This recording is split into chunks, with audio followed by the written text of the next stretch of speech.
it and facilitate it in a way where they do feel that they can, they are always the bomb.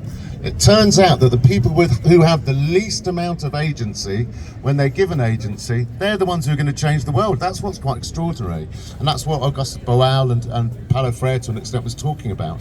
But one of the things that I think is really helpful for you to hear is, over here is Nafisa, my Occupy sister. I haven't seen her for about 8 years. She live streamed the entirety of Occupy London in 2011, right?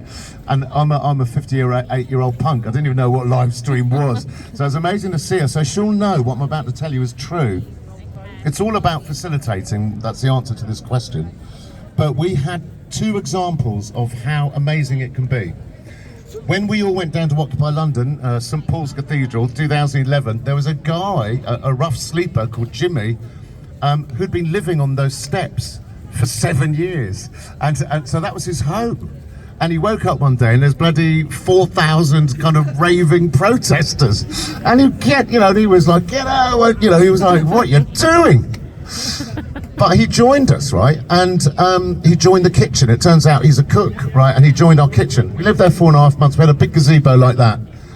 Anyway, all the decisions were made in an assembly. And it's, as I keep saying, it's all about how it's facilitated. You have to do it in a way where people feel that they can be vulnerable, that they're safe, that no voices dominate, okay? Extinction Rebellion have a brilliant, I used the word brilliant and I wrote it, that's embarrassing. If you go on Extinction Rebellion website, there's a manual, People's Assembly Guide, Guide to Running People's Assemblies, which I wrote. But it gives you all the ways, the steps to do it. It really helps. But we had this guy, Jimmy, so he's cutting carrots one day, and we'd had 3 days of an assembly, sitting on those stones in the winter, by the way. It's not very comfortable. There's all kinds of bottom injuries. And we couldn't come to the conclusion about this assembly, which was, shall we agree to the demands of the City of London Corporation? And Jimmy's cutting his carrots, right? And he's going, what you should do, he swore, but I'm not going to swear now because we've got kids, but what we should do is tell them to go away and instead issue our counter demands, right? And he's chopping his carrots while he's saying it. And everyone in the kitchen is going, well, you've got to go to the assembly and say that, right? And he was going, no, I can't, I'm not going to do that, You've got to, it's a brilliant idea.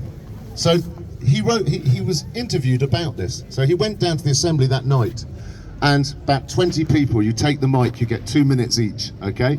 And it's wonderful to hear his experience that night.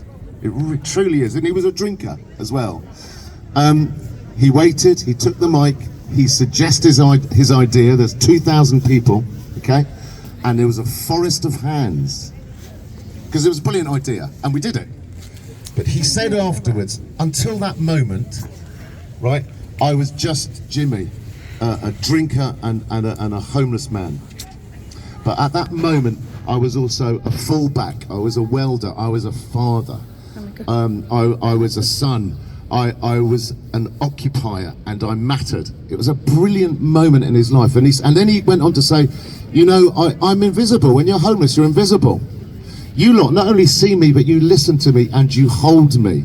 You hug me. No one touches you when you're homeless. You hug me, you take me seriously. And if you represent the world you're fighting for, I would die for you, which was an amazing thing to say, right?